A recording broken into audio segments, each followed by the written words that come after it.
আসসালামু আলাইকুম। পৃথিবীর যে যে প্রান্ত থেকে দেখছেন এবং শুনছেন সবাইকে শুভেচ্ছা জানাচ্ছি।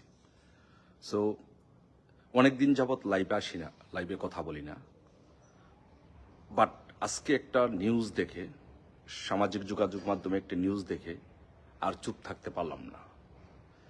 যে সেটি হচ্ছে যে কক্সবাজারের উখিয়ায় একজন ছাত্রলীগ নেতার মাকে, ছাত্রলীগ নেতা সে তার রাজনৈতিক অধিকার চর্চা করার জন্য সে বিভিন্ন জায়গায় দেয়ালে দেয়ালে পোস্টার সাটানোর জন্য সে গিয়েছে। এই জন্য বিএনপির নেতাকর্মীরা, বিএনপি জামাতের নেতাকর্মীরা তাকে মপ করে তার উপর অত্যাচার নির্যাতন করে। কিন্তু তার মা যখন তাকে বাঁচাতে যায় তখন তার মাকে পিটিয়ে ওইখানেই তার মাকে হত্যা করা হয়। এই বিষয়টা দেখার পরে আর স্থির থাকতে পারলাম না। আমরা কত বড় একটা অসভ্য জাতিতে পরিণত হলাম, কত বড় বাংলাদেশে আমরা বিএনপি জামাতের যে হিংস্রতা, এই হিংস্রতার আদিম যুগের যে বর্বর জাতি, সেই বর্বর জাতিকেও তাদের হিংস্রতা হার মানিয়েছে। একজন মানুষ ছাত্রলীগ করবে, একটা রাজনৈতিক সংগঠন করবে, এই জন্য তাকে মপ করে তাকে পিটাতে হবে। তার মা তাকে বাঁচাতে গিয়েছে, এই জন্য তার মাকে সহ পিটাতে হবে। শেষ পর্যন্ত তার মাকে, আব্দুর রহিম ছাত্রলীগ নেতা, তার মাকে পিটিয়ে হত্যা করেছে। এখন বলেন, এই হত্যাকাণ্ডের কি শুধু নিন্দা জানালে হবে? আমি শুধু বিএনপি জামাতকে স্মরণ করিয়ে দিতে চাই, আপনারা 2001 সাল থেকে 2001 সালে ক্ষমতা আসার পরে আপনার সারা বাংলাদেশকে একটা সন্ত্রাসের অভয়ারণ্যে পরিণত করেছিলেন। আর সেই জন্য আপনাদেরকে 17 বছর আপনাদেরকে এর জন্য ভোগ করতে হয়েছে। আজকে মনে করছেন যে আপনারা একদম বাংলাদেশের সব, শুধু শিক্ষা নেন, ইতিহাস থেকে শিক্ষা নেন। ইউনূস কিন্তু ক্ষমতায় ছিল, ইউনূস যখন ক্ষমতায় ছিল তখন ধানমন্ডি 32 নম্বর সহ সবকিছু ভেঙে চুরি গুড়িয়ে দিয়েছে। ইউনূস মনে করেছিল সে বাংলাদেশের কিং। তার উপরে ভর করে জামাত, এনসিপি বাংলাদেশে একটা মবের রাজত্ব কায়েম করেছিল। আজকে ইউনূস কোথায় নাই। সো বিএনপি জামাতকেও বলছি, আপনারা থাকবেন না। ইনশাল্লাহ মাননীয় প্রধানমন্ত্রী বঙ্গবন্ধু কন্যা শেখ হাসিনা বলেছেন উনি বাংলাদেশে যাবেন। স্যার, উনি যখন বাংলাদেশে যাবেন, বাংলাদেশে যে গণজোয়ার সৃষ্টি হবে, সেই গণজোয়ারে আপনারা বেশি যাবেন। একবার চিন্তা করে দেখুন, আপনারা যখন ক্ষমতায় থাকবেন, আপনারা যে আমাদের ছাত্রলীগের নেতাকর্মীদের উপরে, যুবলীগের নেতাকর্মীদের, আওয়ামী লীগের নেতাকর্মীদের উপরে আপনারা যে অন্যায় অত্যাচার করছেন, তাদের উপরে যে নৃশংস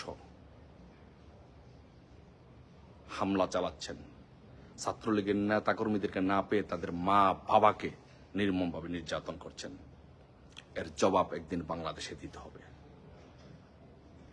আব্দুর রহিমের মা একজন সাধারণ গ্রামের মানুষ, আজকে একজন মাকে, আজকে চিন্তা করে দেখেন তো, নিজে এই আব্দুর রহিমের মার কথা চিন্তা করে দেখেন, যদি আব্দুর রহিমের জায়গায় যদি আপনার মা হতো তাহলে আপনার কাছে কেমন লাগতো?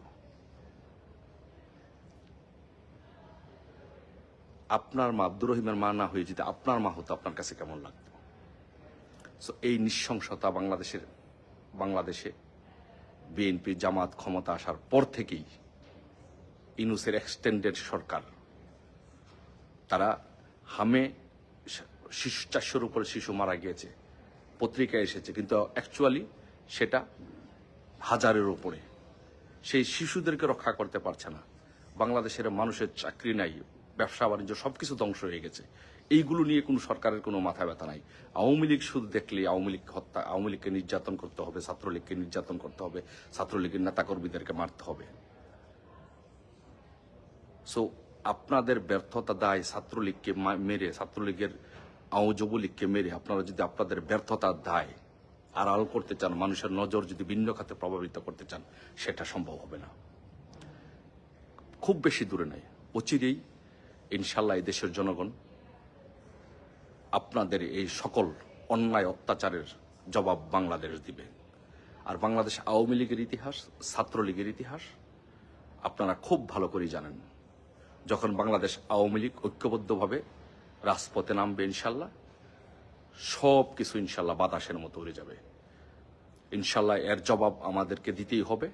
আমি সবাইকে বলবো, বিনীতভাবে অনুরোধ করব, বাংলাদেশ আওয়ামী লীগ, যুবলীগ, ছাত্রলীগ, স্বেচ্ছাসেবক লীগ, কৃষক লীগ, শেখ হাসিনা সংগ্রাম পরিষদ সমস্ত রাজনৈতিক নেতাকর্মীদেরকে আমি একটি বিষয় বিনীতভাবে অনুরোধ করব, আপনারা সকল ভেদাভেদ ভুলে, দলীয় গ্রুপিং লবিং এগুলো ভুলে সকলে ঐক্যবদ্ধভাবে আমাদেরকে এই বিএনপি জামায়াতকে বাংলাদেশের মাটি থেকে বিতাড়িত করতে হবে।